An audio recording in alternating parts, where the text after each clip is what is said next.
ratio highlights the calculation and finding the ratio and the RPM of the gears. So we will going to start now. So this is the structure of the clock.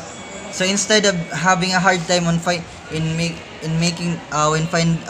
illustrating this structure, we supposed to draw a schematic diagram.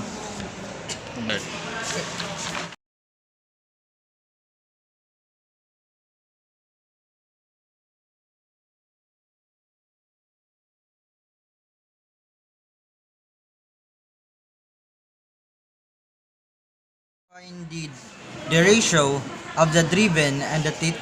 So I divided the number of teeth over the driven. So the number of teeth is equals to 60 and the number of driven is equals to 8. So 60 over 8 equals 7.5, and that is the ratio.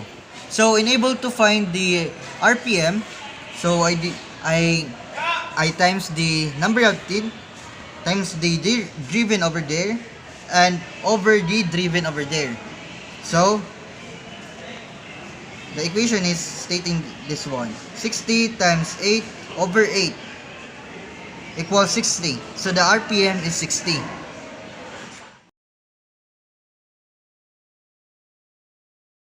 Finding the ratio and RPM of the second gear. The second gear is the teeth of the second gear is equivalent to 48, and the driven of second gear is 12.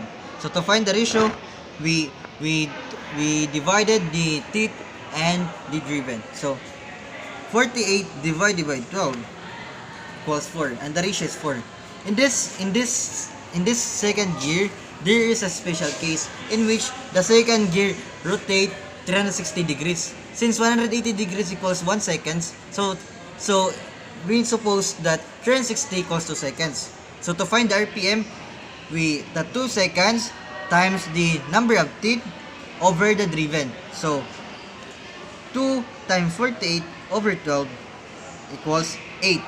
So that is the RPM.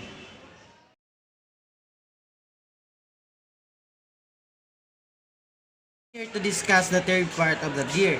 So number 3, we calculate this. Number 3, we'll calculate this teeth over driven. So the number of teeth is 64 divided by 8. The number of driven is equal to 8 ratio. So since there is a special case because of this gear are functional volt per minute, so we know that 1 minute is equivalent to 60 seconds. So to get the RPM, we calculate the 60 seconds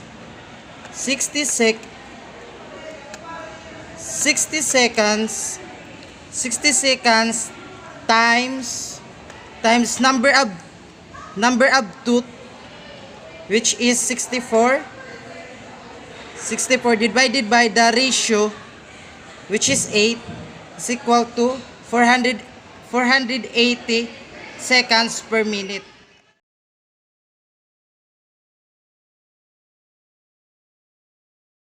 So to find the ratio and the RPM of the fourth gear, so the equation is, this is the number of tooth. The number of tooth, which is 60 divided by 8. So the ratio of the fourth gear is equal to 7.5. While the RPM of the fourth gear is the number of tooth, which is 60 divided by the driven, which is 8, and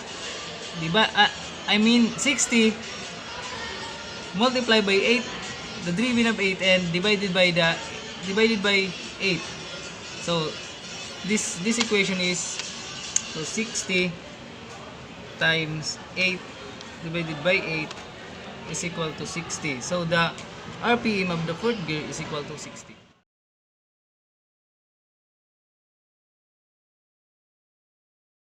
We are going to find the ratio and RPM of the fifth gear.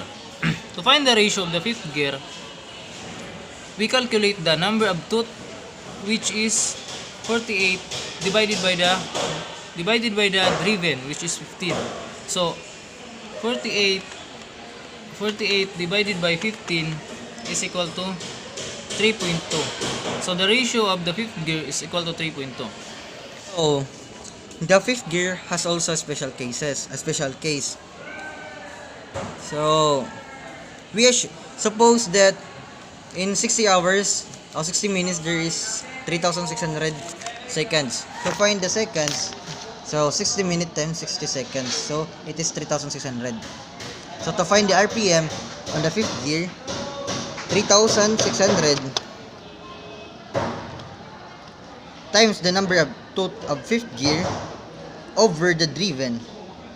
So, the RPM is 11,520.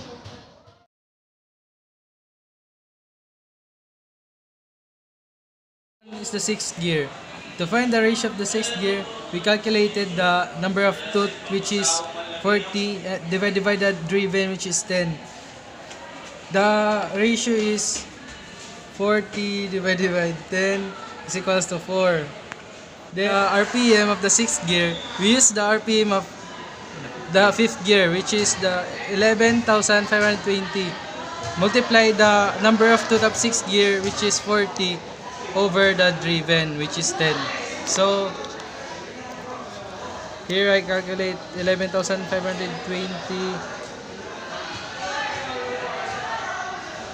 multiply 40, that number of tooth, then the driven, which is 10. So the RPM of sixth gear is 46,080. That's how you calculate the ratio on the RPM on every gears of the clock. Thanks for watching. Enjoy watching. Bye bye.